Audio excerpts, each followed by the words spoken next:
নমস্কার বন্ধুরা, ওয়েলকাম সবাইকে শুভ স্পোর্টস নিউজ চ্যানেলে। তো গাইস, মোহনবাগান শিবিরে স্বস্তির নিঃশ্বাস। তবে সুমিত রাঠিকে নিয়ে কিন্তু একটা খারাপ খবর দেওয়ার আছে।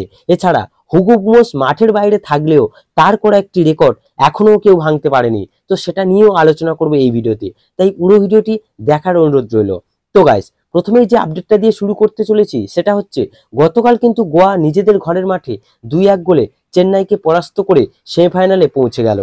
তো সেমিফাইনালে গোয়া মুখোমুখি হবে মুম্বাইয়ের বিরুদ্ধে, আর উড়িষ্যা খেলবে মোহনবাগানের বিরুদ্ধে। তো টেবিলের টপ 4টে টিমই কিন্তু সেমিফাইনালে খেলবে, আর এই 4টে টিমই এই মরশুমে খুব ভালো ফুটবল খেলে লিগ শিল্ডের দৌড় কিন্তু জমিয়ে দিয়েছিল একটা সময়। তো যাই হোক, এরপরে তোমাদের যে আপডেটটা দিতে চলেছি সেটা হলো হুগো বুমসকে নিয়ে। তো হুগো বুমস কিন্তু বর্তমানে আইএসএল মঞ্চে নেই, কিন্তু তার করে একটি রেকর্ড এখনো জলজল করছে আইএসএল এ। তো বন্ধুরা, তোমরা সকলেই জানো আগের ম্যাচে রয় কৃষ্ণা 2টো অ্যাসিস্ট করেছিল। তো সেই অ্যাসিস্টের সুবাদে রয় কৃষ্ণা কিন্তু মোস্ট অ্যাসিস্টের যে টেবিলটা রয়েছে না, সেই টেবিলে 2 নম্বর পজিশনে চলে গেল। তো 1 নম্বরে কিন্তু সেই হুগো বুমসই রয়ে গেছে।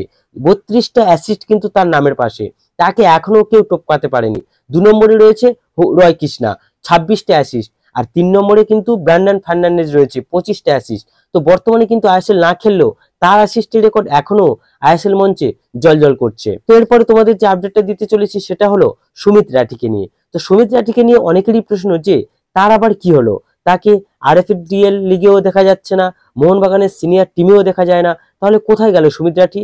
তাহলে ব্যাপারটা তোমাদের বলি। সুমিত রাঠি কিন্তু প্রায় 1 মাস মোহনবাগান ক্যাম্পে নেই। কারণটা হলো তার মা খুবই অসুস্থ, সেই কারণে কিন্তু বর্তমানে তিনি মোহনবাগান ক্যাম্পে নেই, তার মায়ের কাছে রয়েছে। আর এই বিষয়টা না জেনে অনেকের জায়গা থেকে দাবি করা হচ্ছে যে সে দল ছেড়ে দিয়েছে। পুরো একটা ভুয়ো খবরই ছড়িয়ে দেওয়া হচ্ছে।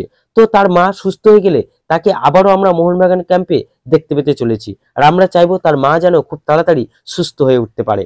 তো গাইস, এরপরে যে আপডেটটা দিতে চলেছি সেটা কিন্তু বাগান সমর্থকদের মুখে কিছুটা হলেও হাসি ফোটাতে পারে।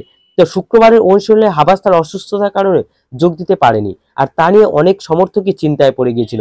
সবার মনে একটাই প্রশ্ন ছিল যে সে সেমিফাইনালের ফার্স্ট লেগে আমরা হাবাস স্যারকে দেখতে পাবো তো।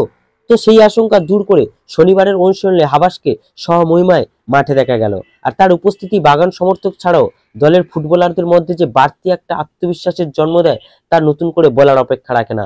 তাই সেমিফাইনালের প্রথম লেগেও তাকে সামনে রেখেই জয় পেতে চায় মোহনবাগান শিবির। তো গাইস, এই ভিডিওতে এই আপডেটগুলি জানানো ছিল। আর ভিডিও যদি ভালো লেগে থাকে তাহলে অবশ্যই লাইক ও সাবস্ক্রাইব করে দিও।